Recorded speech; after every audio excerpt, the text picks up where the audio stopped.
Time काफ़ी लोगों ने मदद की थी, मतलब मुझे ब्लड की ज़रूरत होती पेरेंट्स ने, फादर ने भी आपको सेपरेट कर दिया था। थी। सोचा ही नहीं कि हम कोई प्रॉपर एनजीओ बना रहे हैं। पैसा इतनी बड़ी चीज़ है क्या कि आपकी जान सस्ती है और पैसा होना बहुत ज़रूरी है। रात को बातें करके सोते थे तो सुबह कोई मरा हुआ मिलता था। नमस्कार, स्वागत है आज के नए एपिसोड में। आज का एपिसोड बड़ा खास होने वाला है। यहाँ सिर्फ बात एक एनजीओ या एक संस्था की नहीं है, कहानी एक सोच और उद्देश्य की है और समाज के लिए कुछ करने के जुनून की है। जब हम समाज में किसी समस्या को देखते हैं तो अक्सर सवाल करते हैं कि इसे कौन बदलेगा, लेकिन कुछ लोग ऐसे हैं जो इस सवाल का जवाब दूसरों से नहीं बल्कि खुद से ढूंढते हैं। एक तरफ बीमारी से लड़ता परिवार, दूसरी तरफ सर पे छत तक नहीं। ऐसे समय में कोई मदद का हाथ आगे आता है तो वो सिर्फ सहायता ही नहीं बल्कि उसके जीवन की उम्मीद होती है। आज हमारे साथ देवभूमि फाउंडेशन के फाउंडर प्रिंस ठाकुर जी हमारे साथ हैं। उन्होंने इस उम्मीद को धरातल से जोड़ा है। वो कैसे काम करते हैं, उनकी फाउंडेशन कैसे काम करती है, आज हम ये सब बातें उनसे जानेंगे, पूछेंगे कि वो कैसे काम करते हैं। प्रिंस जी, स्वागत है आपका हमारे शो में। Thank you so much. Dev, इस फाउंडेशन को शुरुआत करने का विचार आपके दिमाग में कैसे आया? कभी विचार आया ही नहीं। हम्म। देखा जाए तो कभी सोचा ही नहीं कि हम कोई प्रॉपर एनजीओ बना रहे हैं या फिर हम कोई ऐसा मंच तैयार कर रहे हैं। सेवा जो है ना, उसको सिर्फ हमने शुरू कर दिया था। वो अपने आप चलते चलते कारवां यहाँ तक पहुँच गया कि आज इसको एक रूप मिल गया है, देवभूमि फाउंडेशन के रूप में। ऐसी कौन सी समस्या थी जिसे देख के आपको लगा कि नहीं, अब कुछ करना पड़ेगा समाज के लिए? देखिए, समस्या से तो समाज हर समय घिरा रहता है वैसे देखा जाए तो।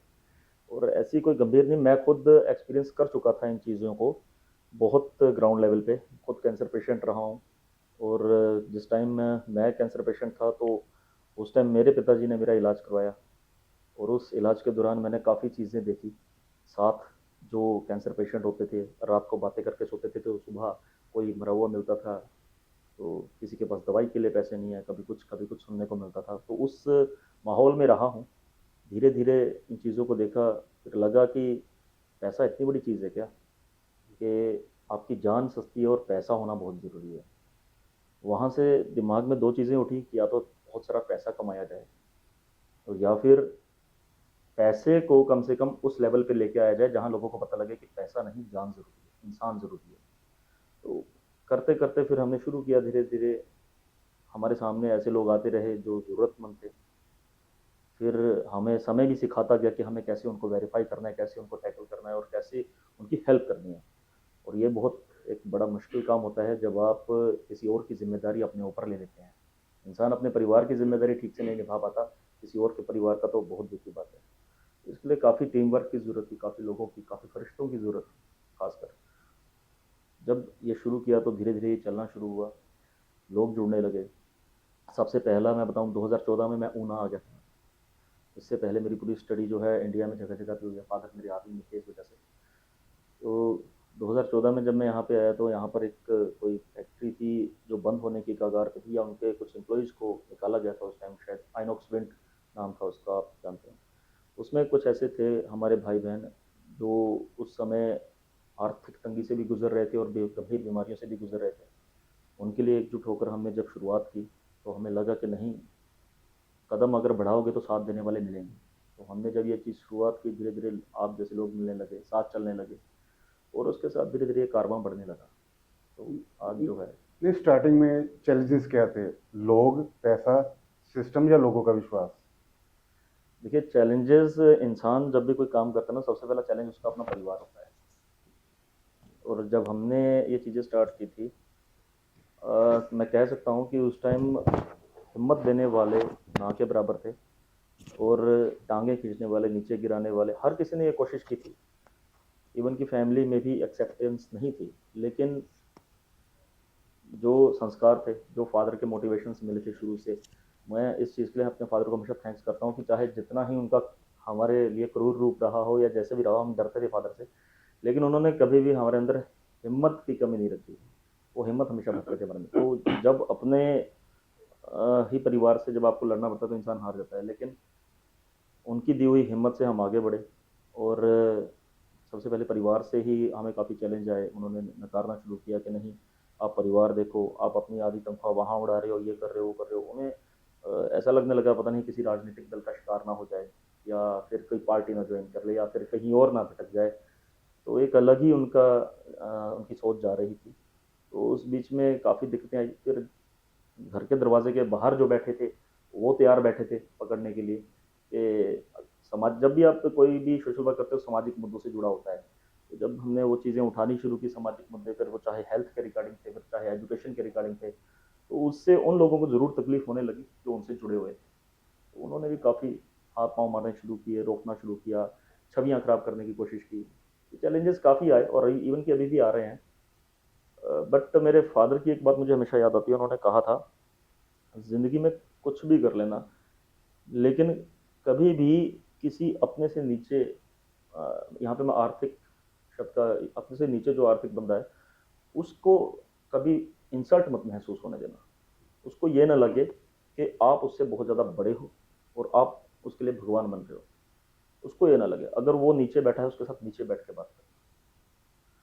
तो मैंने बस यही सोचा हमेशा, और इसी तरह पे हम चलते रहे। और उन्होंने एक और बात कही थी कि अगर कोई कितना भी कहे, कुछ भी कहे, कितना भी प्रवोक करे, सोच समझ कर ही जवाब देना। पहले अपने दिमाग में सोच लेना, क्या उसको जवाब देना ज़रूरी है, क्या मेरे लिए वो ज़रूरी है। दुनिया चाहे जितना मर्जी कहते रहे, मेरी जवाबदारी मेरे कर्तव्य के प्रति है, उन लोगों के प्रति नहीं। मैं ये सोचता हूँ। सर, कभी कोई ऐसा समय आया आपकी जर्नी में कि आपको लगा हो कि ये काम छोड़ देना चाहिए? क्योंकि जैसे आप कह रहे हो कि सोसाइटी में भी चैलेंजेस आए, कुछ लोग अपोजिट हुए, आपके अपोज किया, और घर से भी आपको चैलेंजेस मिले। जैसे हमने सुना है कि अब कितनी सच्चाई है, कितना इसमें झूठ है, हमें नहीं पता, कि पेरेंट्स ने, फादर ने भी आपको सेपरेट कर दिया था। तो आपका ऐसा मन नहीं किया कि यार छोड़ दिया जाए इस काम को, मैं अपने लिए कौन सा कुछ कर रहा हूँ, सोसाइटी के लिए कर रहा हूँ, लेकिन सोसाइटी ही चैलेंज कर रही है आपको उस चीज़ के लिए। तो एक आदमी के मन में आ ही जाता है भाव कि यार छोड़ो, क्या करना है इस सब चीज़ों को। कि ऐसे काफ़ी मूवमेंट्स आए जहाँ पर काफ़ी मानसिक तनाव भी बढ़ा, और कहाँ काफ़ी लगा दिल को कि बस अब हार मान लो। बट एक चीज़ थी, मेरे इलाज के दौरान जब मेरे फादर ने मेरा कैंसर का इलाज कराया था, तब एक चीज़ थी, मेरा actually blood group A negative है और मुझे ब्लड की काफ़ी ज़रूरत पड़ती थी। मेरे फादर के पास ही था, वो तो हर बार दे नहीं सकते थे। तो उस टाइम काफ़ी लोगों ने मदद की थी। मतलब मुझे ब्लड की ज़रूरत होती थी, कोई ना कोई कहीं से आता था, मैं दिल्ली में एडमिट था। और उस टाइम पे मैं आपको कहूँ तो इतनी अवेयरनेस नहीं होती थी लोगों में। ये 2000 सन की बात है, तब लोग दूर पार से ही आते थे। वहाँ पर भी ये चीज़ें मैंने खुद देखी, और इवन कि उस टाइम मेरे फादर भी समझाते थे कि कभी भी किसी को मदद की ज़रूरत हो, मना नहीं करना है। अगर तुम कर सकते हो तो करो। आज चाहे माहौल बदल गया हो, आज मैं बड़ा हो गया हूँ, मैं कमा रहा हूँ, मेरे परिवार के लिए कमा रहा हूँ। शायद अब मेरे फादर को ये चीज़ मंजूर नहीं है कि ये बाहर की दुनिया में ज़्यादा इन्वॉल्व हो, परिवार को छोड़ के। लेकिन वो एक टाइम था जब मेरे फादर खुद सोचते थे कि कोई आए मेरे बच्चे की जान बचाए। अब ऐसी सिचुएशंस मेरे सामने आती थी कि छोड़ दो, घर का देखो। लेकिन उन लोगों का क्या जो उम्मीद लगा के बैठे हैं, उन लोगों का क्या जो जो ये जानते हैं कि नहीं, यहाँ से हमें कुछ सहायता मिलेगी। मैं उनकी उम्मीद नहीं तोड़ सकता था। बहुत आगे निकल गए उस चीज़ में हम। और जहाँ तक सेपरेशन की बात है, मेरे फादर ने कभी सेपरेट नहीं किया मुझे। हाँ, कुछ समय के लिए मुझे ऐसे लगा था खुद को कि मुझे कुछ टाइम खुद को देना चाहिए। अगर मैं खुद को बाहर की दुनिया में रहकर घर भी चला सकता हूँ और खुद को भी ढाल सकता हूँ संभाल, तब तो ठीक है। अगर मैं हार मान जाता हूँ, क्योंकि घर में बैठा बंदा थोड़ा बहुत ये लगता है कि पिताजी हैं, सपोर्ट मिल रही है फाइनेंशियली, तभी चल रहा है। ये मुझे खुद को भी दिखाना बहुत ज़रूरी था और लोगों को भी दिखाना बहुत ज़रूरी था। क्योंकि लोग पीठ पीछे काफ़ी बातें बनाते थे, इसका तो कोठियाँ दो हैं, इसका तो बापू फौज में है, इसलिए कर रहा है। मतलब लोगों के काफ़ी सवाल थे जिनके जवाब देना ज़रूरी था। तो मुझे इससे बेटर वे कुछ नहीं लगा कि अपने आप को कुछ टाइम दूँ। तो मैं सेपरेट हुआ, और मैंने बाहर रह के भी जो है इन चीज़ों को जारी रखा। और इवन कि वो एक बहुत अच्छा टाइम था, उसने बहुत चीज़ें मुझे सिखाई। उस टाइम मेरे पास टू व्हीलर तक नहीं होती थी, लेकिन मुझे वक्त ने सिखाया कि कैसे फर्श से अर्श तक जाना है। मैंने बहुत जी तोड़ मेहनत भगवान ने मुझसे करवाई। इवन उस टाइम मेरी वाइफ प्रेग्नेंट थी, पीजीआई में एडमिट थी। मेरे पास रहने का ढंग तो घर नहीं था। मुझे ये नहीं समझ में आता था कि पीजीआई से मैं सोलन कैसे जाऊँ। मैं वहाँ जॉब करता था, उस टाइम मार्केटिंग में था। मांगी हुई मोटरसाइकिल थी मेरे पास। तो सुबह वाइफ को हॉस्पिटल छोड़ के अगर सोलन जाता था, रास्ते में फ़ोन आ जाता था जी सैंपल लाने हैं, दवाइयाँ लानी है, फिर वापस आना। वो एक भाग दौड़ का ऐसा मंजर था, और बीच में कई पेशेंट्स को सुनना, सबका ध्यान रखना। तब मुझे पता लगा कि आप अपने आप को जितना मजबूत करते जाओगे ना, जितना संघर्ष में डालते जाओगे, उतने आप पकोगे, उतने आप मजबूत होगे, हौसले बुलंद होंगे। तो इन चीज़ों ने सिखाया है उल्टा। आपकी जो फाउंडेशन है किन क्षेत्रों में प्रमुख रूप से काम कर रही है? देवभूमि फाउंडेशन हेल्थ, एजुकेशन और डिज़ास्टर के क्षेत्र में काम करती है मोस्टली। हेल्थ के रिगार्डिंग हो गया, जैसे मेडिसिन्स वगैरह बुजुर्गों के लिए हो गई, या काफ़ी ऐसे पेशेंट्स हैं जो मेडिसिन्स नहीं ले पाते हैं, काफ़ी हाई कॉस्टली में आजकल दवाइयों का आपको पता ही है, 10 रुपये की दवाई 1000 रुपये में आती है। उनके लिए हम काम करते हैं। कुछ हमारे फरिश्ते ऐसे जुड़े हैं मेडिकल एजेंसीज़ के, जो शायद फ्री में भी दे देते हैं या फिर कम रेट्स में दे देते हैं। और एजुकेशन में ऐसा है कि लगभग 80-82 पूरे हिमाचल के बच्चे हैं, लड़के लड़कियां मिला के, जिनकी फ़ीस जाती है, चाहे वो एकेडमिक हैं, स्कूल है या ट्यूशन्स हैं, और उनके एकेडमिक रिपोर्ट्स देखकर उस मुताबिक हम उन्हें स्कॉलरशिप या उनके लिए हर महीने की फ़ीस का इंतज़ाम करते हैं। और हेल्थ के रिगार्डिंग तो आप डिज़ास्टर में आप देखते ही हैं, जो भी आपदाएं आ रही हैं, चाहे वो हिमाचल पे हो, चाहे इंटायर इंडिया में कहीं पे भी हो, जहाँ तक हमारी समर्थता बनती है, हमारी टीम देवभूमि फाउंडेशन जाके खुद काम करती है डिज़ास्टर्स में। अभी आप शायद आसाम भी गए थे, हमें सुनने को मिला था, तो जी। उसके बारे में थोड़ा बताओ, क्या केस था? देखिए, असम का वैसे अगर देखा जाए तो मैं एक बहुत शॉक्ड हूँ इस चीज़ को लेके कि असम जब हमारी टीम गई रिसेंटली, वहाँ पर हमें नेशनल मीडिया नहीं मिली। नेशनल मीडिया नहीं, क्यों नहीं मिली है मैं नहीं जानता, लेकिन पूरा देश लगभग उस त्रासदी से अनजान है। हर कोई यही सोच रहा है कि जो बाढ़ आती है वही आई है। एक्चुअली ऐसा नहीं है। हर बार बाढ़ जो है निचले असम में, ब्रह्मपुत्रा में आती थी, इस बार ऊपर आई है नागालैंड में। एक डैम था हल्का सा, उसके टूटने के बाद जो इलीगल माइनिंग्स थी उसके कारण पूरा जो फ्लड था वो पूरा अपर असम में जो ग्राउंड एरिया था वहाँ पे फैल गया। ऐसी त्रासदी मैंने कभी नहीं देखी, ना हिमाचल में ना पंजाब में। हम जम्मू में भी गए, वहाँ पे भी नहीं देखी। लेकिन असम का ये जो डिज़ास्टर है, ये देखने से ऐसा लगता है कि हम लोग खुद को डुबो रहे हैं, बना नहीं रहे हैं। डेवलपमेंट के नाम पर आप खुद को डुबो रहे हो। 20-20 फीट गहरा पानी है, और जहाँ तक नज़र जाती है वहाँ तक पानी है, समुंदर बना हुआ है। मुझे नहीं लगता है कि अगले 2 साल 3 साल तक भी, अगर बारिश ना हुई तब जाके वो लोग कहीं बस पाएंगे, अदरवाइज वो नहीं बस पाएंगे दोबारा। बहुत मुश्किल है। लाशें हैं पानी में, कितनी है पता नहीं। मवेशी मरे हुए हैं। उसके बाद लोगों के बांस के घर होते हैं, बैम्बू हाउस होते हैं वहाँ पे ज़्यादातर, वो तो साफ ही हो गए हैं। मतलब उनका जीवन अस्त व्यस्त हो चुका है पूरी तरह से। और इस चीज़ को कहीं ना कहीं मैंने ये देखा है कि हो सकता है गवर्नमेंट सोशल मीडिया पे नज़रअंदाज कर रही है इस चीज़ को, बट उन लोगों को दोबारा स्थापित करना बहुत मुश्किल है, और मैं चाहता हूँ कि सभी लोग उसमें साथ ज़रूर दें। आप सर जैसे मदद करते हैं लोगों की, तो आप सिर्फ केवल मदद करते हैं या किसी को आत्मनिर्भर भी बनाते हैं? क्योंकि दोनों चीज़ें अलग अलग हैं। क्योंकि जब हम मदद करते हैं किसी की, जी। तो कोई मिसयूज़ भी कर देते हैं चीज़ों का। जी। तो क्या आप आत्मनिर्भर भी बनाते हैं लोगों को? मैंने आपको कहा, मैं शुरू में जब हमने चीज़ें स्टार्ट की थी तो मैंने उससे काफ़ी कुछ सीखा उस चीज़ों से। ये बहुत ज़रूरी है कि आप किसी की मदद करो ना, तो उसको एक बार वेरीफाई ज़रूर करो। क्योंकि देखिए, मदद तो आपने सही कहा, दो तरीके की होती है। एक तो मदद आपने कर दी, वहाँ पे उसकी नीड खत्म होगी, वो आगे बढ़ गया। एक होती है लॉन्ग लास्टिंग, वहाँ पे ये डर होता है कि बंदे को आदत ना पड़ जाए उस चीज़ की। तो उन केसेस में हम ये कोशिश करते हैं, पहले तो ये वेरीफाई किया जाता है कि वो घर में, उस घर में कितने सदस्य हैं, उसको प्रॉब्लम किस तरीके की है। अगर लॉन्ग लास्टिंग उसको कोई बीमारी है, समझ लो उसमें हर महीने 3000 4000 या कितना भी पैसा लगना है, तो उस चीज़ के लिए हम जो है एक पैरामीटर बनाते हैं, देखते हैं कि घर में कौन सा सदस्य कमा सकता है या कौन सा रोजगार उसको लगाया जा सकता है। उसके लिए फिर कोशिश करते हैं कि एक सदस्य को कम से कम कमाने के लिए कहीं लगाएं। और दूसरा जो उसकी मेडिसिन पे खर्चा है, हम उसका सब्सिट्यूट ढूंढते हैं। देखिए, डॉक्टर्स मोस्टली आजकल क्या करते हैं, माफिया यही करता है कि वो मोस्टली कंपनी की दवाई लिखता है कि इसी कंपनी की लेनी है, और वही दवाई आपको 100 रुपये में भी मिलेगी, वही दवाई 900 रुपये में भी मिलेगी। हम कोशिश करते हैं कि उसको वही दवाई सस्ते में मिले, सेम सॉल्ट की, ताकि हमारा भी खर्चा कम हो और कम से कम वो परिवार भी स्टैंड हो सके। रिसेंटली एक परिवार है आपके वहाँ एरिया पड़ता है बड़ूहा, आपके जोल के पास। वहाँ एक पेशेंट थे हमारे होशियार सिंह जी, वो कोलैप्स कर गए। किडनी पेशेंट थे, 3-4 साल से देख रहे थे उनको हम। 4 छोटी छोटी बेटियाँ उनकी, सबसे बड़ी बेटी उनकी 10वीं क्लास में हो। अब 3 महीने पहले वो कोलैप्स कर गए हैं। जब तक थे तब तक भी देवभूमि फाउंडेशन देख रही थी, सपोर्ट कर रही थी। अब ऐसे में क्या होता है, जब एक आदमी बिस्तर पे होता है, पूरा परिवार बिस्तर पे है, समझो सारा काम लग जाते हैं सब। तो अब वो बेचारे नहीं बच पाए। अब जो है उनकी, जो परिवार को हम फाइनेंशियल एड करते थे, तो अब हमने क्या किया है, अब हमने उनकी जो मिसेज है उनके लिए एक स्वरोजगार खोल रहे हैं हम उनके लिए, सिलाई विलाई का जो वो करती हैं ऑलरेडी मार्केट में, ताकि वो अपना एक बुटीक स्टार्ट कर सके। क्योंकि उनकी एक बहुत लंबी ज़िंदगी है, उनके बच्चों की 4 बेटियां हैं पीछे। तो हम आज कर लेंगे, कल कर लेंगे, 2 महीने कर लेंगे, 1 साल कर लेंगे, उसके बाद क्या। इसके लिए बहुत ज़रूरी है कि जो आप जिसको आप सपोर्ट करो उसको आत्मनिर्भर बनाओ, ताकि कल को ऐसा ना हो कि उसको मांगने की आदत पड़ जाए और आप जिस उद्देश्य से जा रहे हो वो उद्देश्य ही भटक जाए आपका। तो, तो देवभूमि ऐसे काम करती है। जैसे आप कह रहे हैं स्वरोजगार उनके लिए वेट कर रहे हैं, तो उसमें क्या प्रॉपर आप चैनल बनाते हैं कि मैन्युफैक्चरिंग करेंगे वो, डिस्ट्रीब्यूशन या मतलब मार्केटिंग वगैरह प्रॉपर उनके लिए देखते हैं, जस्ट एक शॉप खोल दी और उनका काम चल रहा है? देखिए, जब तक ये है कि अगर सपोज उनकी शॉप खोली है तो 6 महीने साल तक हम उनको सपोर्ट करेंगे साइड बाय साइड। फाइनेंशियल? हाँ, फाइनेंशियली सपोर्ट करेंगे, किराए में या किसी चीज़ में, ताकि उनकी दुकान में या उनका जो भी रोज़गार है वो थोड़ा बढ़ सके, इस चीज़ में सपोर्ट की जाती है।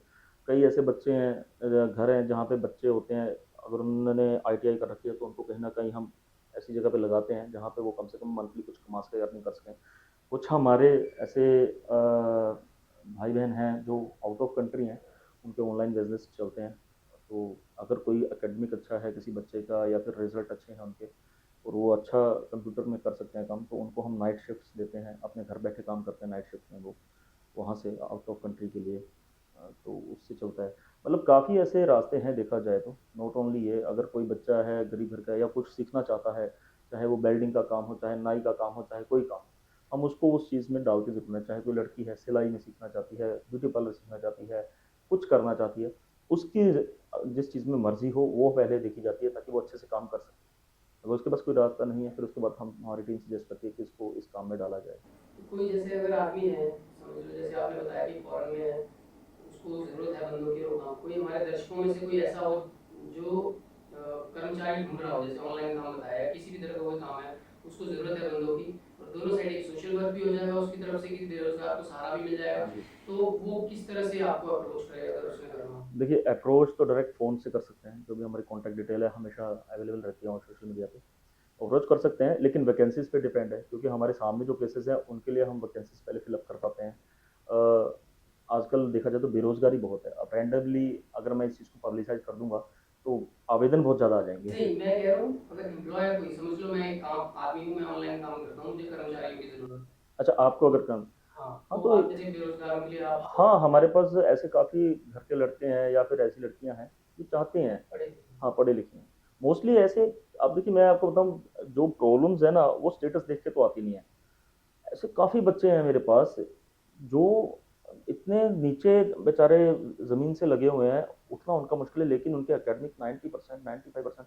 अब जिनकी मैंने बात की थी होशियार सिंह की, 4 लड़कियाँ हैं, उन चारों लड़कियों के 90% से ऊपर मार्क्स। आप बताओ, वो 10वीं में पढ़ रही है, 8वीं में पढ़ रही है, 7वीं में पढ़ रही है, लेकिन उनके पास सोर्स ऑफ स्टडी कम है, उनको आगे पुश करने वाला नहीं है कोई। तो वो चीज़ें बहुत ज़रूरी है कि अगर हमारे पास ऐसे बहुत से हैं जो बच्चे काम करना चाहते हैं, जो आगे बढ़ना चाहते हैं, अगर हमें ऐसे सोर्स मिल जाए तो हम तो उनको करेंगे अप्रोच पहले। तो मैं दर्शकों से रिक्वेस्ट करना चाहूँगा, अगर आपके पास कोई, आप एम्प्लॉयर हैं, आपके पास ऐसी कोई वैकेंसीज़ हैं, हमारे पास बहुत अच्छे अच्छे बच्चे हैं जो एकेडमिक 90% वाले भी हैं, स्किल्ड बच्चे भी हैं, तो अगर आपको ज़रूरत है तो आप ज़रूर फाउंडेशन को कॉन्टैक्ट करें, हम नीचे स्क्रीन में नंबर चला देंगे।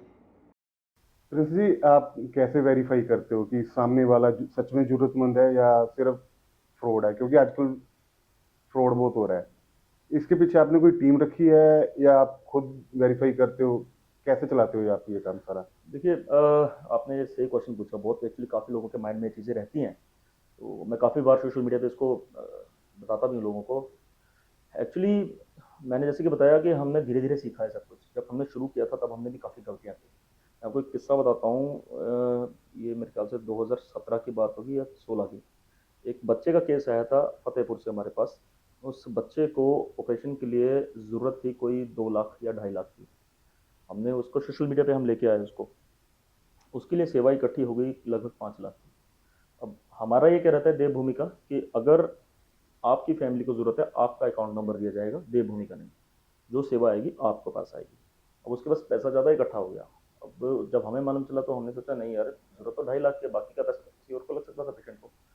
तब हम उस फैमिली के पास गए, हमने कहा कि आप बाकी का पैसा जो है आप अपने बच्चे पे जितना लगाना है लगाओ, उसके बाद बाकी का पैसा जो है आप आगे किसी पेशेंट जो हम कहेंगे उनको अपने हाथ से दे दो। तो ये चीज़ हुई, पहले आनाकानी हुई, फिर उसके बाद बड़ी मुश्किल से ये चीज़ें सफल हो पाई कि हाँ चला गया। लेकिन वहाँ पे मैंने एक चीज़ देखी कि अगर ये चीज़ आगे से आगे बढ़ती रही तो हमारा हक नहीं रहेगा किसी के डोनेशन के पैसे को कहीं पे देने का, और वेस्ट हो जाएगा लोगों का पैसा, जो लोग मेहनत मजदूरी से कमा रहे हैं, एक एक रुपये डाल रहे हैं। तब हमने वहाँ पर अपने कुछ पॉलिसीज़ बनाई उसमें ये था कि जब भी हम कोई केस देखते हैं, पहली बात तो देखने के लिए टीम जाएगी हमारी। फ़ोन पे सुन के हम कभी भी नहीं करते हैं कि हाँ भाई फ़ोन पे सुन लिया अच्छा, क्योंकि इमोशनली आजकल बहुत ब्लैकमेल किया जाता है। सोशल मीडिया, आप देख लो, आपके व्हाट्सएप पे भी ऐसी फ़ोटोएँ भेज देंगे, आप देखिए नहीं, नहीं यार कर दो, मेरा ₹1 से क्या हो जाएगा? हम ये सोचते हैं, कर देते हैं। तो हमने उस टाइम देखा कि हमने सोचा कि हम एक तो टीम खुद जाएगी, फिर हमारी टीम खुद जाने लगी इंक्लूडिंग मी, हर केस देखने के लिए। हमारे कुछ ऐसे ग्राउंड लेवल के बंदे हैं, भाई बहन हैं, यंग लड़के लड़कियां हैं, जो खुद जाते थे। और उसके बाद जो उसमें हमने कुछ पैरामीटर्स बनाए, हमें क्या क्या चेक करना है। अब गवर्नमेंट का अगर देखा जाए तो उनका बहुत बड़ा एक दायरा होता था, और उसमें वेरिफिकेशन में काफ़ी टाइम लग जाता था, 10-10 महीने किसी बंदे को एड मिलने में। तो हमने इसको छोटा रखा। हमने कहा नहीं, हम इसको छोटा रखेंगे और कम टाइम पे इसको, एक दिन में ही हमने इसको कंप्लीट करना है, लेकिन प्रॉपर जानकारी लेके आनी है। और फ़ोन पहले कर दिया जाता था कि हमें क्या क्या डॉक्यूमेंट्स चाहिए, आप रेडी रखो। डॉक्यूमेंट्स देखे जाते थे, बंदे को क्या प्रॉब्लम है, उसका क्या समाधान है। नहीं, कोई एग्रीमेंट भी करते हो आप इस मैं दौरान उसी पे कोई? आ रहा हूँ, मैं उसी पे आ रहा हूँ। क्या प्रॉब्लम है, क्या उसमें इसका समाधान है, कितना उस पर पैसा लगेगा, उसके पास कितना है, लोन कितना चल रहा है, बंदे का बैकग्राउंड क्या है, नशेबाज है, दारूबाज है, या किस वजह से वो इस मुसीबत में फंसा है, अपनी गलती से या टाइम बुरा चल रहा है। ये चीज़ें होती थी वेरीफाई। फिर उसके बाद अगर लगा कि हाँ ज़रूरतमंद है, सपोज उसको 1 लाख रुपए चाहिए, तो उसकी हम फिर जो डिटेल्स है वो सोशल मीडिया पे सार्वजनिक करते थे और बोलते थे उसको इतने की ज़रूरत है जी, इन्हीं का अकाउंट नंबर दिया, आप अपनी इच्छा अनुसार डाल दो। लोग सेवा डालना शुरू करते थे। अब उसमें ये डाउट होता था कि एक्स्ट्रा पैसा ना चला जाए। हमारे पास एक्सेस रहता था, हर आधे घंटे 1 घंटे के बाद उसकी एक मिनी स्टेटमेंट हमें आती थी, अब कितना पैसा हो गया है। उस स्टेटमेंट के आधार पर अगर उसको 1 लाख चाहिए, सपोज उसके पास 1 लाख के आसपास पहुंच गया है, उनके बैंक से हमारे पहले ही, हमारे मैनेजर से कॉन्टैक्ट रहता था, हम पहले ही फैमिली को डिटेल्स दे देते थे कि इस फैमिली को हम क्राउड फंडिंग करा रहे हैं और इतने तक हम पहुंचाएंगे, तो प्लीज़ इसके बाद इसको फ्रीज करना है अकाउंट को। वो अकाउंट आपका 1 हफ्ते के लिए फ्रीज हो जाता था। उसमें से सिर्फ बैंक जाके पैसा निकाल सकते थे, अदरवाइज उसके अंदर पैसा आ नहीं सकता, उसको फ्रीज कर देते हैं। फिर 1 हफ्ते तक जो है कोई भी समझदार बंदा है वो उसके ऊपर फंडिंग नहीं, 1-2 दिन में ही फंडिंग आएगी, उसके ऊपर फंडिंग नहीं आती है। तो इससे क्या होता है कि अगर उसको 1 लाख की जरूरत है, उसको बस 1 लाख के आसपास ही पहुंचेगा, उससे हमारी एक्स्ट्रा जो फंडिंग जाती थी वो रुक गई। तो लोगों का जो पैसा है वो बचने लगा। इस तरीके से हमने वेरीफाई करना शुरू किया। फिर इसमें और काफ़ी चेंजेस धीरे धीरे अब आ रहे हैं। इसमें काफ़ी ऐसे भी केसेस आए कि लोगों के पास अकाउंट ही नहीं। काफ़ी ऐसे गरीब लोग होते थे जिनके अकाउंट्स ही नहीं होते थे यार, 6-6 महीने, 1 साल पहले बंद पड़े हुए हैं, डेड हो गए हैं। तब उसमें भी हमें ये लगा कि यार अपने अकाउंट में भी हम नहीं ले सकते हैं।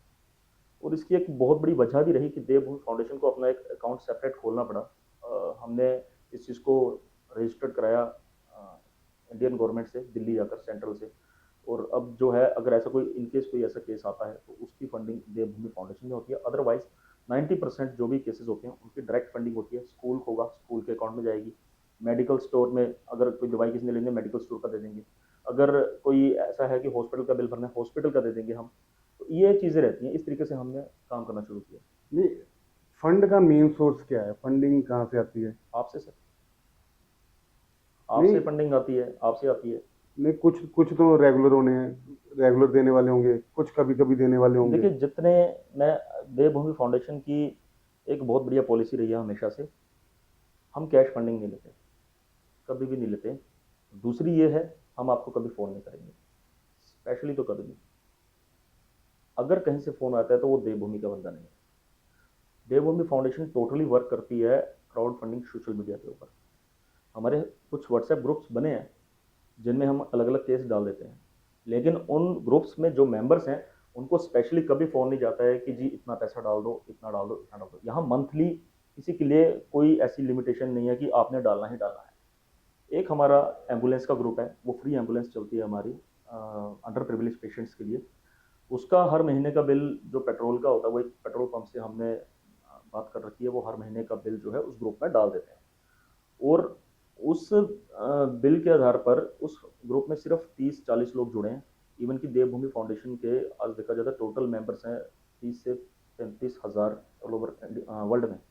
30 से 35 हज़ार मेंबर्स हैं, लेकिन उस ग्रुप में सिर्फ 30 बंदे जुड़े हैं। आप ये सोचिए इतने बंदों में से वो सिर्फ उस एम्बुलेंस का बिल पेड करते हैं देवभूमि के अकाउंट में डाल के। अदरवाइज अपार्ट फ्रॉम दिस, कहीं पे भी कोई भी प्रॉब्लम हो, हम कभी किसी को कभी फ़ोन नहीं करते हैं। ये आपकी कॉल है, मुझे क्या पता आप किस कंडीशन में अपने घर पे बैठे हो, मैं क्यों फ़ोन करूँ आपको। आपकी कॉल है, मैंने व्हाट्सएप पे मैसेज भेज दिया, आपकी कॉल है, आप ₹1 डालो, आप 1 लाख डालो। सर आप इसमें ये है कि जैसे 30 बंदे हैं आप, तो आपकी रीच कैसे बढ़ रही है? अगर समझ लो मेरे को इससे पहले आपकी फाउंडेशन का इतना पता नहीं था, क्योंकि मैं जॉब भी करता हूँ मैं और इधर उधर रहता हूँ, तो जो बंदा जिसको नहीं पता, अवेयर नहीं है फाउंडेशन के बारे में, तो उस तक रीच कैसे पहुंचे? सोशल मीडिया से सर। ये जरूरी नहीं है, जैसे आप बोल रहे हो हम किसी को रीच नहीं करते, अप्रोच नहीं करते, नहीं नहीं, कैंपेनिंग नहीं करते, हम फंडिंग के लिए किसी को रीच नहीं करते, किसी को स्पेशल फ़ोन नहीं करते, मैंने ये कहा। लेकिन जो हम काम कर रहे हैं वो सोशल मीडिया पे है, लोग विश्वास कर रहे हैं उस चीज़ को लेकर। मैंने क्यों कहा कि हम कैश नहीं लेते हैं, मैंने क्यों कहा कि मैं किसी को फ़ोन नहीं करते हम। इससे लोगों के अंदर ना विश्वास बढ़ता है कि यार चलो, क्योंकि मोस्ट ऑफ द मैंने देखा है सोशल वर्क करने वाली जितनी भी संस्था है, मोस्टली उनका काम होता है अपने कुछ सदस्यों को बांध के रखना, हर महीने उनसे फंडिंग लेना। मुझे ऐसा लगा कि ये लोगों के लिए एक तरह से लोन टाइप बन जाएगा, कर्ज टाइप बन जाएगा कि हाँ। देना है, और जब आपके ऊपर देने वाली तलवार लटक जाए तो फिर आपको लगता है यार क्या है। तो मैं वो चीज़ नहीं चाहता था कभी भी। तो हमने क्या किया, लोगों को फ्री छोड़ दिया। हमारी हमेशा डिमांड रही है आपने 1 रुपया डालना है, अगर है डालना है, अगर डाल सकते तो 1 रुपया डालिए, हमें 1 रुपये से ऊपर नहीं चाहिए। हाँ, अपने साथ एक बंदे को जरूर जोड़िए साथ। आप खुद सोचिए, मुझे इतनी बड़ी हजारों करोड़ों की टीम चाहिए नहीं है, अगर मेरे पास लाख बंदा भी है 1 1 रुपया डालने वाला, मेरे लिए बहुत है। बस वो काम करने वाला चाहिए। जैसे आपने बताया कि आप डायरेक्ट पेशेंट के अकाउंट में पैसा डलवा रहे हैं, जी। तो जो ऑपरेशंस का कोई कॉस्टिंग होती है, आपकी टीम है उसके पीछे, टैक्स है, जैसे आप बताते हैं ऑटोमेशन सिस्टम से आपको मैसेजेस वगैरह आ जाते हैं, तो वो टेक्नोलॉजी का भी पैसा होता है। तो जब वो डायरेक्ट पैसा उनके अकाउंट्स में जा रहा है, तो आपका ऑपरेशंस कैसे चल रहा है उसमें? आप लोगों की फंडिंग, मतलब जो हाँ, जो सीधी सी बात है, मैं आपको बता खर्चा रहा तो हूँ। होता ही है हर चीज में। सही बात। कोई आप देखो, मतलब आप हमेशा कोई अपनी भी जेब से लगाने के लिए तो बैठे नहीं हो। कोई भी चीज़ है वो बिना फाइनेंशियल एड के नहीं चलती है। जैसे कि मैंने कहा था, एम्बुलेंस हमारा एक ग्रुप है, उसमें कुछ 30 बंदे जुड़े हुए हैं, और बाकी जो व्हाट्सएप ग्रुप्स हैं, अलग अलग ग्रुप्स हैं। हमारी एक्टिविटीज़ हर ग्रुप में पड़ती रहती है कि हम क्या कर रहे हैं। लोगों की अपनी कॉल होती है ये कि वो फंडिंग देना चाहते हैं कि नहीं देना चाहते हैं। देवभूमि फाउंडेशन की अकाउंट डिटेल सबके पास है, जिसकी जितनी सामर्थ्य है हर महीने कोई अपनी मर्जी से डालना चाहे डाल सकता है, हम नहीं रोकते हैं। लेकिन मोस्ट ऑफ द टाइम हम यही बोलते हैं कि आप केसेस में ज़्यादा डालिए। अब जैसे असम फ्लड था, असम फ्लड पे हमने लोगों से सोशल मीडिया पे आके प्रचार किया कि भाई हमें ज़रूरत है, फाइनेंशियल एड लेके जानी है, आप में से जो इच्छुक है डालो। नहीं उसमें से तो आपने असम में किस तरह की हेल्प की? मैं वही बताता हूँ। तो आप जो जैसे इच्छुक हो आप डालो। हाँ, देवभूमि फाउंडेशन के अकाउंट में लोगों ने सेवाएं डाली, हमने वो कैश विड्रॉल किया, क्योंकि मुझे आइडिया नहीं था कि जहाँ असम में बाढ़ है वहाँ पर हम विड्रॉल कर पाएंगे कि नहीं कर पाएंगे। लोगों ने फाइनेंशियल एड डाली हमें, 2 लाख 2.5 लाख रुपए, और उस 2 2.5 लाख को हमने विड्रॉल करके खुद वहाँ पर लेके गए। वहाँ पे हमें और अच्छी अच्छी एन मिली साथ देने वाली। तो हमें लगा कि हम यहाँ पर 4 लोग हैं, उनके साथ मिलकर 400 बन सकते हैं। हमने वो ऐड उनको पकड़ाई और उनके साथ मिलकर वो हमने वहाँ पे थे। नहीं, आप मतलब कितना फंड खर्च करके आए वहाँ पे? वहाँ पर 2.5 लाख के आसपास। कभी ऐसा हुआ फंडिंग, आप किसी की हेल्प करने जा रहे हो और फंडिंग रुक गई हो, पैसों की व्यवस्था ना हो पाई हो, तो उस केस में आपने कोई ऐसा एक्सपीरियंस हुआ है, फिर उसको कैसे डील किया आपने? देखिए, ये एक्सपीरियंस जो है ना मेरे पास हर हर बार होता है मेरे साथ, और इसमें मुझे मज़ा बड़ा आता है बाद में। बहुत लिटरली, जब इवन कि मैं आपको बात बताऊँ, जब मैं घर छोड़ के जा चुका था, अलग रह रहा था, वाइफ भी अलग थी, बच्चों की जिम्मेदारी थी, मेरी जेब में एक पैसा नहीं होता था, बचता नहीं था कुछ भी, रेंट देने के लिए पैसा नहीं बचता था। आई डोंट नो कैसे। इवन कोविड का टाइम भी मैंने उसी टाइम पे गुजारा, उसमें मैं ज़ख्मी हुआ, आपके हरोली पुल से नीचे गिरा मैं, तो मेरी टांग में आज भी 7 स्क्रू घुसे हुए हैं। रात को पेशेंट देख के जा रहा था मैं हॉस्पिटल से, तो बारिश हुई, हेलमेट पे बारिश आई, मैं नीचे गिर गया, कोई नील गाय थी क्या थी पता नहीं क्या टकराई। उसके उस टाइम पे मैंने ये चीज़ें देखी, मेरे अकाउंट में ना उस टाइम मुश्किल से 7 8 हज़ार होगा। मुझे वापस हॉस्पिटल लाया गया बड़ी मुश्किल से, जो ला रहे थे उनका भी तेल खत्म हो गया, बारिश में फिर खड़े हो गए, मतलब खून निकल रहा था। तो उस टाइम वापस हॉस्पिटल लाया गया, सैटरडे फ्राइडे नाइट थी शायद, नहीं सैटरडे थी, सैटरडे नाइट थी। डॉक्टर ने कहा कि ऑपरेशन करना पड़ेगा, बारिश का पानी अंदर चला गया, इन्फेक्शन फैल जाएगा, टांग काटनी पड़ जाएगी। मैंने कहा कर दो, बोल रहे जी आज सैटरडे नाइट है, कल संडे है और स्टाफ नहीं है। तो मैंने कहा फिर क्या करना है, बोल रहे टांडा चले जाओ, कहीं चले जाओ। मैंने कहा मैं हूँ इस स्थिति में कि मेरा साथ कोई नहीं देगा इस टाइम पे, जाऊँगा कहाँ। उस टाइम पे मेरे अकाउंट में 8 हज़ार रुपये थे। I don't know how. सुबह मेरे अकाउंट में 1.5 लाख रुपये था, तो कैसे था मुझे नहीं पता। वो कोविड का टाइम था, उस टाइम मेरा इलाज हुआ था शिवम हॉस्पिटल में, सुबह ऑपरेट हुआ मेरा, डॉक्टर सोनी ने किया था। और उस टाइम रिस्ट्रिक्शंस होती थी, भीड़ इकट्ठा करने पे चालान्स हो जाते थे हॉस्पिटल के। मुझे ये नहीं पता कि कहाँ से कैसे कोई पौंटा साहब से पहुँचा है, कोई कांगड़ा से पहुँचा है, मतलब लोगों की भीड़ लगी थी वहाँ पे। तब मुझे पता लगा कि आप जो काम कर रहे हो ना सर, कर्म नहीं है, इंश्योरेंस है आपका ये। हम्म, और इसके ऊपर कोई इंश्योरेंस नहीं हो सकता, ये डरने की ज़रूरत नहीं है। काफ़ी बार ऐसा हुआ कि जेब में पैसा नहीं होता था, लेकिन भगवान ने कभी ना बाँह नहीं लगने देती, वो बोल देना, वो होता है हमेशा मेरे साथ। नहीं, जैसे आप बोल रहे थे आसाम में आपने कई सारी एनजीओ के साथ इकट्ठे होकर काम किया, कैसा एक्सपीरियंस रहा उनसे, उनके साथ काम करने का? कुछ आइडियाज़ मिले, नए नए नए आइडिया आए होंगे। आइडियाज़ मिले, और आइडियाज़ से ज़्यादा मोटिवेशन मिला। मतलब हम होते हैं ना कि जिस लेवल पे आज मैं हूँ सपोज़, काफ़ी हम में से ऐसा होते हैं जो गुरूर कर जाते हैं कि यार हम तो कर रहे हैं, हम तो ऐसा कर रहे हैं, हम तो आसान तक गए। वहाँ जाके पता लगा कि यार आप लाइन में बहुत पीछे हो, आपसे और ज़्यादा हिम्मत रखने वाले, जज्बा रखने वाले, आगे बढ़ने वाले बहुत लोग हैं, और उनसे आपको अभी बहुत कुछ सीखना है। इन चीज़ों से मैं ये समझा कि मैंने, मेरी पिछली 10 साल की जो मेहनत है वो कुछ नहीं है। आई एम ज़ीरो, अभी बहुत कुछ करना बाकी है। नहीं, आपकी एनजीओ का सबसे सबसे पहले वाला केस क्या था, कब का था? एज एन जी ओ देखा जाए तो घालूवाल से एक लड़का था, संदीप नाम था उसका, एंड मेरे ख्याल से उसको स्टोन की प्रॉब्लम थी उसके गॉल ब्लैडर में कहीं, बचा नहीं था, वो कोलैप्स कर गया। उसके लिए हमने कोशिश की थी, बट वहाँ पर वो फर्स्ट केस ऐसा था कि उसमें मैं फेल हो गया था, और मुझे काफ़ी महसूस हुआ था। और इवन मैं आपको बताऊँ, मैंने अपने जितने भी डोनर्स थे, मैं आज बता रहा हूँ, मैंने किसी को नहीं बताया कि वो लड़का कोलैप्स कर गया, हम्म, क्योंकि मुझे ऐसा लगा यार ये डीमोटिवेशन वाला मैसेज चले जाएगा, डोनर्स को लगेगा यार बचा तो है नहीं, क्यों पैसे वेस्ट। नहीं, मैंने थोड़े दिन पहले ना एक बात भी सुनी थी कि अम्ब की साइड आपने किसी के डाला था कि फंड चाहिए उसके लिए, है ना? कुछ कुछ बड़े भाई वो अपने नेता लोग आए, फोटो फोटो खिंचवाई, बाद में पूछने पे कितना फंड दिया, कुछ भी नहीं। देखिए, जहाँ वैसे पॉलिटिक्स घुस जाती है, मैं वहाँ से हाथ पीछे खींच ही लेता हूँ। ऐसे काफ़ी केसेस हुए हैं, अम्ब वाला केसेस काफ़ी ज़्यादा उलझ गया था वो, लेकिन उसको मैंने छोड़ा नहीं, क्योंकि वो एक बच्चे की बात थी, और उस बच्चे को देखा जाए तो जो प्रॉब्लम थी ना, वो उसी कैंसर से मैं जूझ के निकला हूँ। तो मुझे उस बच्चे में खुद को दिख रहा था मैं, कि मैं निकल चुका हूँ, ये भी निकल जाएगा। फ़र्क सिर्फ इतना था, जब मुझे कैंसर था तब उसकी कॉस्ट 5 लाख थी, जो कि मेरे फादर के लिए उस टाइम भी बहुत बड़ी थी। जब इस बच्चे को आज के ज़माने में वो कैंसर हुआ तो उसकी कॉस्ट 25 लाख थी।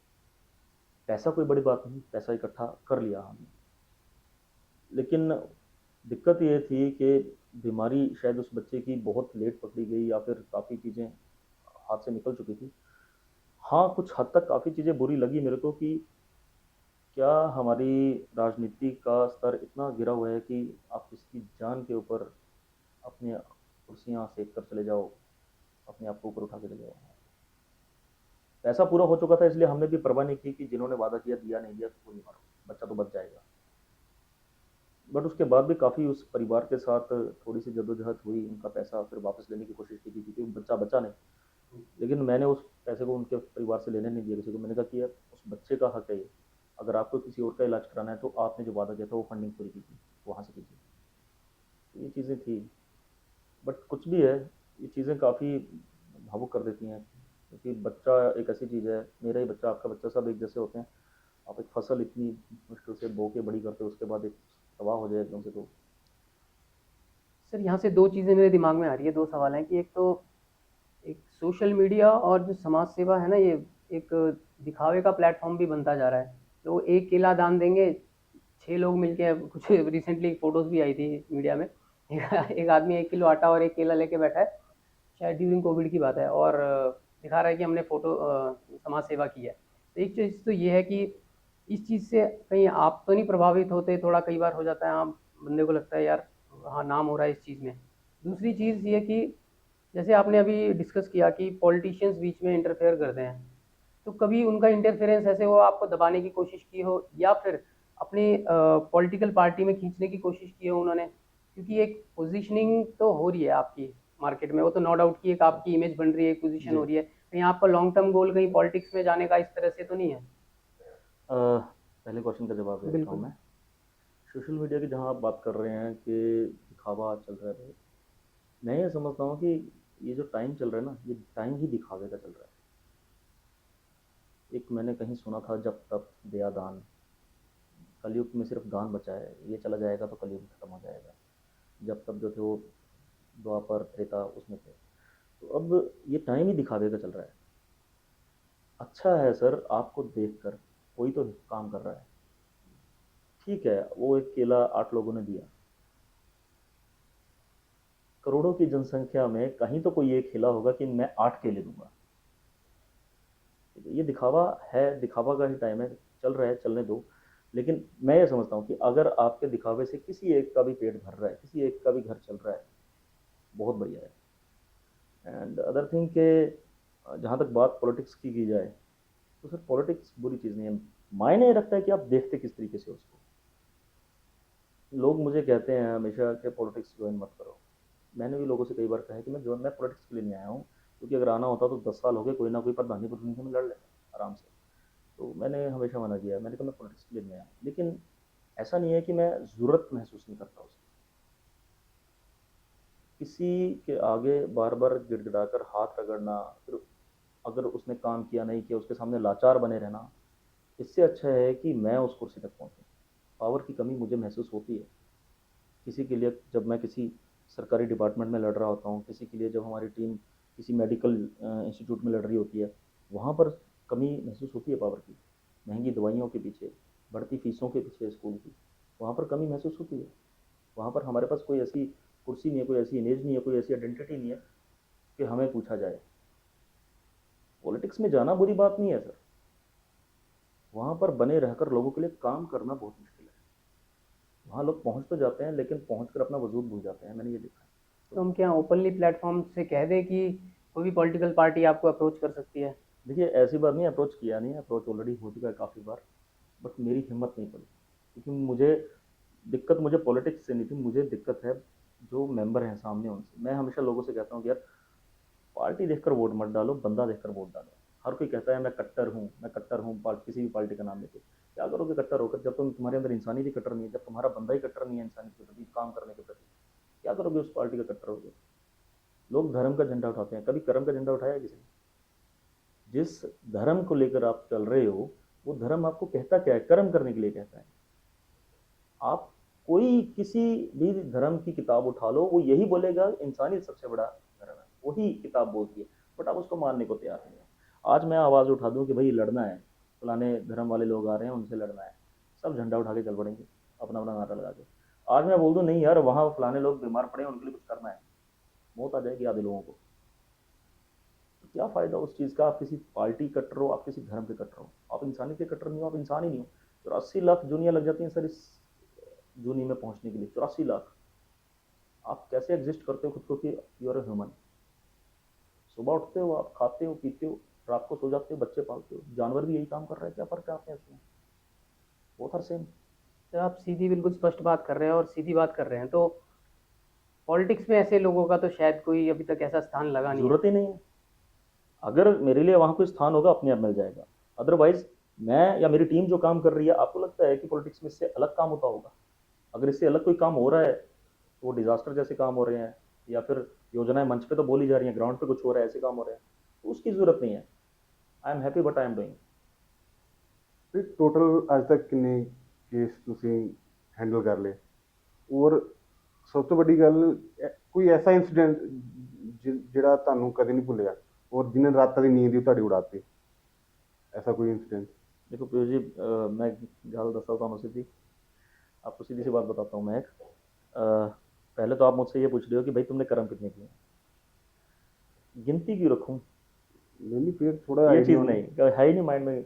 हाँ, रिकॉर्ड में हो सकती है वैसे कि जब हम फंडिंग किसी पेशेंट को जाती है ना, चाहे किसी भी पेशेंट को जाए, तो उस चीज़ का हम रिकॉर्ड रखते हैं हाँ, कि उसको कितना ट्रांसपेरेंसी चला तो था। होनी चाहिए ना, वो कोई ट्रांसपेरेंसी हमारे व्हाट्सएप ग्रुप्स में और हमारे अकाउंट डिटेल हमारे पास रहती है कि किस पेशेंट को कितनी सेवा पहुंची है। लेकिन लिटरली आपको बताऊं, अगर यहाँ बैठ के आप मुझसे पूछोगे ना, मुझको नहीं पता मैंने क्या, हमारी टीम ने या किसी ने भी, भगवान ने हमसे कितना क्या कराया है।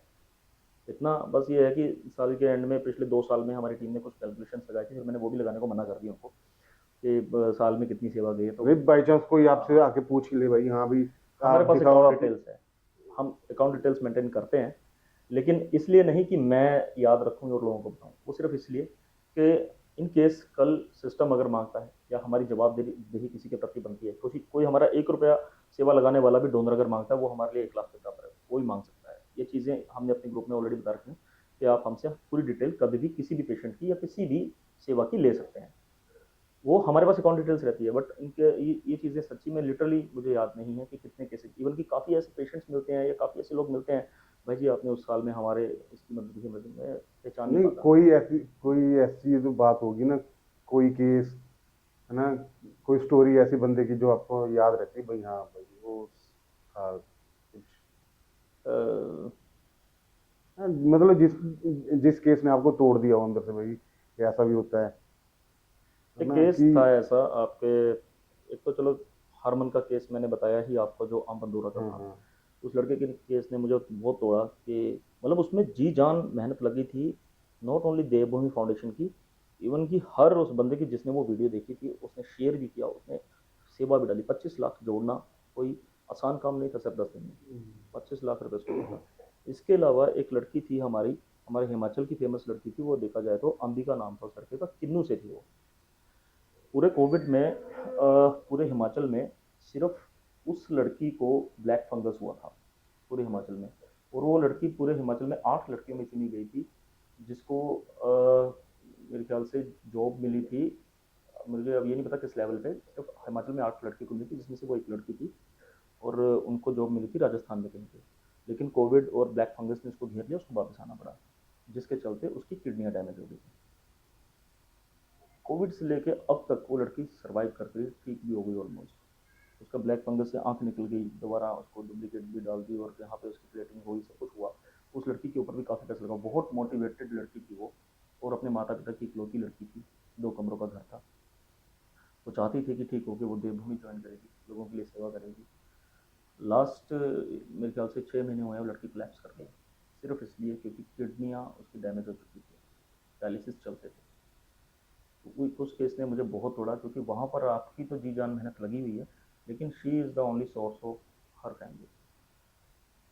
ऐसी जगह पर जब चीज़ें होती हैं, हाँ हिम्मत टूटती है, बट इरादे नहीं।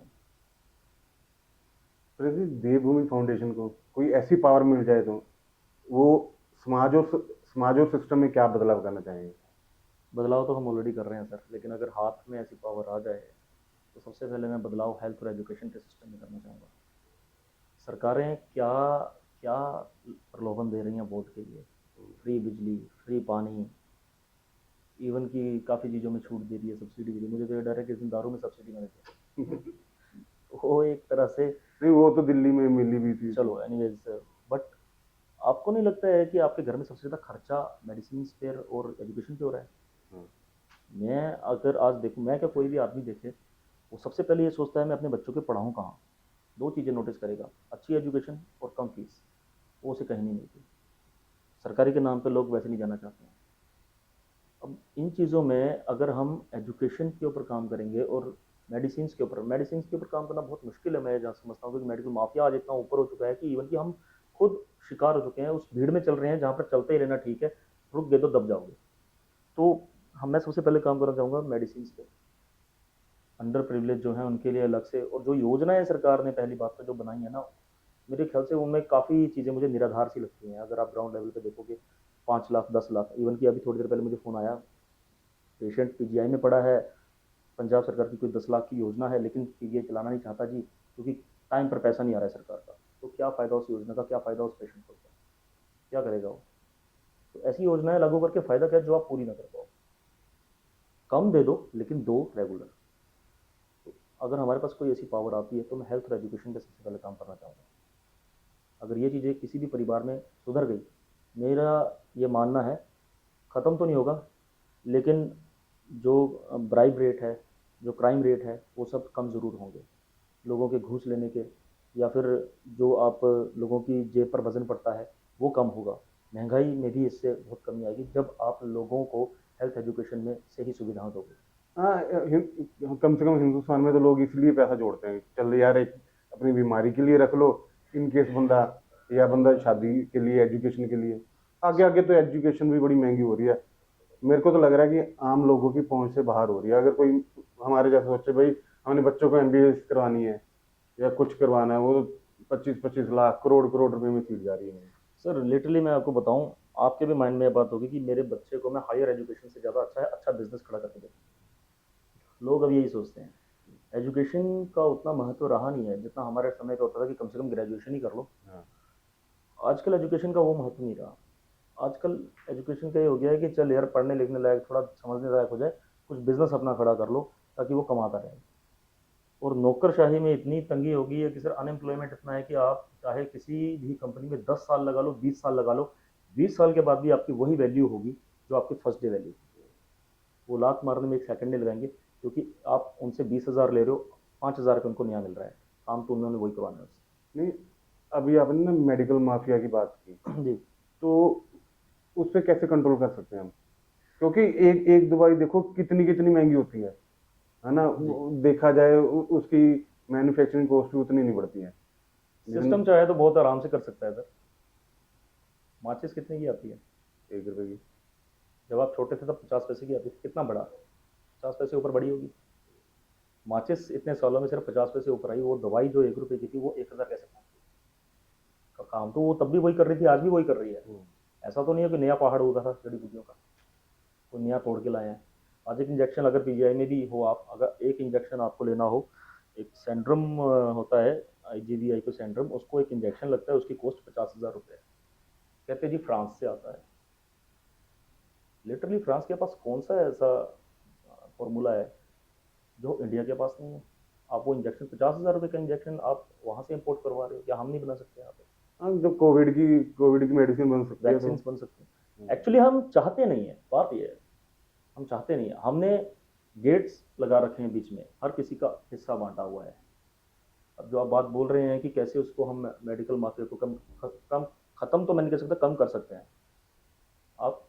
पर बात तो वही आ गई ना कि पावर की, बंदा बिना पावर के कुछ नहीं कर सकता, पावर एक्चुअली पावर में आना पड़ेगा। और वो पावर कहाँ से आएगी? राजनीति से। घुमा फिरा के बात वही चले जाती है। राजनीति को इतनी बड़ी पावर नहीं समझता मैं जितनी बड़ी जनता की पावर होती है, बट आजकल जागना कोई नहीं चाहता। 100 में से कोई एक प्रिंस हाँ, होगा, वही कहते हैं 100 ना। के 100 तो नहीं होंगे। हर कोई चाहता है कि भगत सिंह हो, सर अपने कई अंदर। लोगों ने ऐसे इनिशिएट लिए हैं, जैसे this is not a sponsored video but जैसे दवा इंडिया आपने सुना होगा, जी। वो काफ़ी, जैसे हम भी जाते हैं, कई दवाई जो 500 रुपये की बाहर आती है वो 100-150 रुपये की इजीली वहाँ पर मिल जाती है। जी। ऐसे काफ़ी प्लेटफॉर्म सब चल रहे हैं, होम डिलीवरीज भी हो रही है दवाइयों की, तो ऐसा नहीं है, इम्पैक्ट तो है, लोग कर तो रहे हैं। लेकिन जैसे आपने बताया माफियाज है, कुछ ब्रांडेड कंपनीज है, ब्रांड के नाम पे जो 100% जो बेनिफिट ले रही हैं और ज़्यादा कॉस्टली चीज़ें दे रही हैं। जी। और जैसे आपने बताया कि अभी फ्रांस से वो आ रही हैं, that is I think a different issue, different topic. वो रिसर्च लेवल की बातें हैं कि मतलब वो हो रहा है, ऑथेंटिसिटी कितनी है, सच में बन पा रही है, वो एक थोड़ा अलग विषय हो गया। जी, ये चीज़ें हैं, मैं समझता हूँ। लेकिन देखो, आग लगी है तभी धुआं निकलेगा, बिना आग के तो धुआं निकला नहीं है। 100% मान लेता हूँ अगर मैं सही नहीं हूँ, लेकिन 100% मैं गलत भी नहीं हूँ। ये चीज़ें हैं। और इवन कि हम रोज़मर्रा की चीज़ों में देखते हैं अपने, महंगाई किस लेवल पे जा रही है और जा क्यों रही है, इस चीज़ का कोई कारण पता नहीं करना चलता, बस जा रही है। तो ये चीज़ें हैं सर, और इनको हमें ही फेस आउट करना पड़ेगा, हमें टैकल करना पड़ेगा।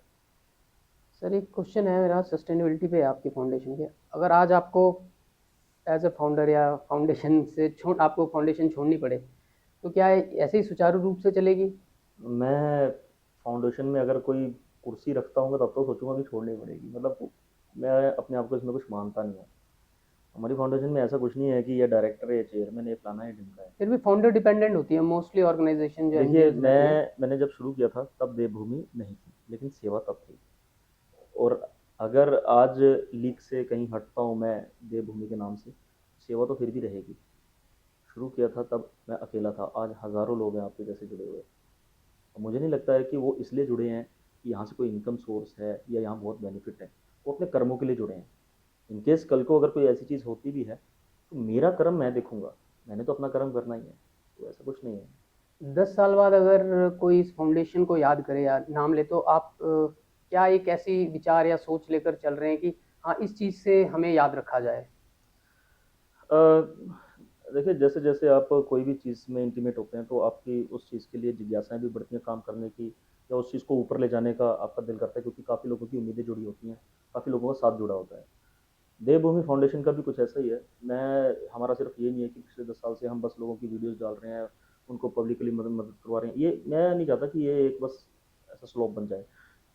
मेरा एक अलग से फोकस है काफ़ी चीज़ों पे। हिमाचल में काफ़ी, even not only Himachal, but मैं जिस दायरे में भी चल सकता हूँ मैं उसकी बात कर रहा हूँ। हिमाचल में काफ़ी ऐसी प्रॉब्लम्स हैं जो सरकार आज भी नज़रअंदाज कर रही है। उसमें से सबसे बड़ी प्रॉब्लम है वो लोग जो बिस्तर पे हैं, बेड रिटर्न्स। हमारे पूरे इंटायर हिमाचल में काफ़ी ऐसे लोग हैं, मोस्टली हिमाचल में ज़्यादा लोग ऐसे हैं बेड रिडन्स हैं, जो क्योंकि यहाँ एक्सीडेंट्स होते हैं तो सबसे पहले बैकबोन जाती है लोगों की पहाड़ों के कारण। और इंटायर हिमाचल में मैं घूमा हूँ उन लोगों के लिए, उन लोगों से मिल के आया हूँ। किन्नौर के रिमोट एरियाज़ में, चंबा के रिमोट एरियाज़ में, कांगड़ा में, हर जगह मैं खुद घूमा हूँ, खुद पेशेंटों से मिल के आया हूँ। और उनका एक व्हाट्सएप ग्रुप भी मैंने बना रखा है, सारे उसमें बेड रिडन्स हैं। इन लोगों के लिए हमारे इंटायर हिमाचल में आज तक एक सेंटर नहीं बनाया गया जहाँ पर इन्हें ट्रीटमेंट मिल सके। बेड रिडन पेशेंट इतना मजबूर होता है कि उसको बेचारे को चार कंधों का सहारा लेना पड़ता है जीते जी। और जब ऐसी स्थिति आती है, माँ बाप होने तक तो वो ठीक है, जब माँ बाप नहीं होते हैं वो गल गल के जाता है बिस्तर पे। तो बहुत ज़रूरी है कि उन लोगों के लिए एक ऐसा सेंटर खोला जाए फ्री ऑफ कॉस्ट, जहाँ उन्हें ये बताया जाए कि आप बेड पर रहकर भी कैसे अपना जीवन चला सकते हो, कैसे कमाई कर सकते हो। बहुत ईजी है ये, लेकिन ये हिमाचल में सिखाया नहीं जाता। उन्हें बहुत जल्दी इन्फेक्शंस होते हैं, उन्हें जाना पड़ता है चंडीगढ़, उन्हें जाना पड़ता है पंजाब, उसके लिए उनको पैसे चाहिए होते हैं। और इवन अगर वो किसी पहाड़ के किसी गहरी खाई में उनका घर है, वहाँ से उठाने के लिए उनको 8 बंदे चाहिए ऊपर सड़क तक पहुँचाने के लिए। ये सुविधाएं हिमाचल में नहीं है। तो ये बहुत ज़रूरी है, अगर इन चीज़ों पे काम किया जाए, बेड रिडन्स पे। ये ऐसे काफ़ी पेशेंट्स हैं हमारे पास। मैं अगले 10 साल में यही चीज़ देखना चाहूँगा कि देवभूमि फाउंडेशन के थ्रू हम कोशिश कर रहे हैं एक ऐसा सेंटर बनाने की, जहाँ पे स्पाइनल केयर पेशेंट्स प्लस जहाँ पे डायलिसिस यूनिट हो, जहाँ पे ऑर्फनेज, ओल्ड एज, हर ऐसे तबके के लोग हों जो कहीं ना कहीं असहाय महसूस कर रहे हों, और जिन्हें लगता हो कि बस हम लोग सिर्फ, हमारे अंदर सिर्फ जान है और इसके अलावा हम कुछ नहीं कर सकते। तो मैं बताना चाहता हूँ कि उन लोगों को ऐसी जगह पर रखकर हम उन्हें भी ये चीज़ महसूस करा सकते हैं कि आपका भी कुछ वजूद है। या officially it will be free of cost. और जैसे कि आज तक हम काम कर रहे हैं, वैसे ही हो सकता है आगे और अच्छे हमें फरिश्ते मिलें जो इस सेंटर का खर्चा उठा पाएँ या इसको चला पाएँ। एनजीओ को फंड इकट्ठा करने में कितना टाइम लगता है? मान लो कोई पेशेंट है, या मान लो फंड नहीं इकट्ठा हुआ, तो कोई इमरजेंसी फंड भी एनजीओ अपनी जी हाँ। फाउंडेशन के पास होता है कि वो कर सके? जी हाँ, क्योंकि जैसे मैंने बताया कि हमने 2023 में अकर एनजीओ को रजिस्टर्ड कराया था। उसके मेन कुछ मूलभूत कारण थे। पहला तो हमें हर महीने हमारा एक बड़ा खर्चा आता था एम्बुलेंसेस के ऊपर। जो ऐसे पेशेंट्स हैं जो जिनके लॉन्ग ट्रीटमेंट चल रहे हैं, घरों में है, चाहे वो किडनी कैंसर या बेड पेशेंट्स हैं, तो उनके लिए एम्बुलेंसेस उपलब्ध नहीं होती थी गवर्नमेंट। तो हमारा एक उस पर काफ़ी खर्चा आता था। तो हमने क्या किया, अपनी एम्बुलेंस डालनी शुरू कर दी। लेकिन जो एम्बुलेंस है उसका एक रूल होता है कि आप फर्म के ऊपर ही ले सकते हो। तो हमें देवभूमि फाउंडेशन फर्म बनानी पड़ी, रजिस्टर कराया। उसके बाद एक अकाउंट खोला गया, उस अकाउंट में ही फंड आए जिससे कि एम्बुलेंस आई। और ये भी चीज़ें हमने कई बार देखी कि रात बरात, रात को 1-2 बजे कोई फ़ोन आ गया, इमरजेंसी एक्सीडेंट हो गया या कुछ हो गया, तो उसमें अब आधी रात को तो मैं किसी को सोशल मीडिया पे बता नहीं सकता हूँ या कोई देखेगा नहीं। तो वो एक छोटा सा हमने रिजर्व रखा हुआ है, इन केस बहुत इमरजेंसी है तो हम उसमें से कर देते हैं। आज की बातचीत से तो साफ है कि जो बदलाव है बड़े संसाधनों से नहीं होता, एक अच्छी सोच और एक छोटी शुरुआत से भी अगर हम करें तो बड़े बड़े बदलाव हो सकते हैं। सर, हमारे शो में आने के लिए बहुत बहुत धन्यवाद, आपने हमें टाइम दिया। Thank you so much, so kind of you. Thank you. Devbhoomi foundation की यात्रा और हमारे गेस्ट चंद्रशेखर जी की यात्रा बहुत ही दिलचस्प और इंस्पायरिंग है। हम आप सभी से रिक्वेस्ट करेंगे कि इनकी फाउंडेशन को जो मदद करना चाहते हैं कर सकते हैं। स्क्रीन में नंबर हम चला रहे हैं, और इसी तरह से हमारे पर्व टीवी को भी सपोर्ट करते रहिए। आपका पर्व टीवी और ये पॉडकास्ट देखने के लिए आपका बहुत बहुत धन्यवाद। पहले तो बहुत धन्यवाद परब टीवी का, आप सबने जो आज मान सम्मान दिया। और ये पॉडकास्ट सिर्फ एक पॉडकास्ट नहीं है, मैं अपने सभी दोस्तों को, फॉलोअर्स को और जितने भी देवभूमि फाउंडेशन से लोग जुड़े हैं उन सबको बताना चाहता हूँ कि पॉडकास्ट आप कोई भी देखते हैं या किसी के बारे में भी जीवन देखते हैं, उसका मतलब उसको सिर्फ देखना नहीं होता है, उसको समझना, उसको अपने जीवन में उतारना, उसमें से अच्छी बातें निकाल कर उन बातों में चलना और अपने जीवन में उतार कर कम से कम लोगों की हेल्प करना होता है। आज जो काम पर्व टीवी में पीयूष जी और आशीष जी के जरिए हो रहा है, ऐसी काफ़ी ऑप्शंस होते हैं हमारे पास सोशल मीडिया पे करने लायक, लेकिन हम लोग बजाय उन चीज़ों के पता नहीं सोशल मीडिया पे क्या-क्या चीज़ें देखते हैं और टाइम वेस्ट करते हैं। मैं मेरी हमेशा ये रिक्वेस्ट रहेगी यूथ से ख़ासकर कि आप आने वाले भविष्य का सबसे मजबूत पिलर हो। आपके पास बहुत अच्छे रास्ते हैं अपने भविष्य को सुधारने के, देश के भविष्य को सुधारने के। जो बदलाव आप लोग लेके आ सकते हो, वो कोई नहीं ला सकता। कोई भी ताकत, कोई भी शक्ति नहीं ला सकती है। आप लोगों को समझना है कि आपके बच्चों का भविष्य, आपका भविष्य कैसा होना चाहिए। तो मेरी रिक्वेस्ट है कि सभी ज़रूर फॉलो करें, पर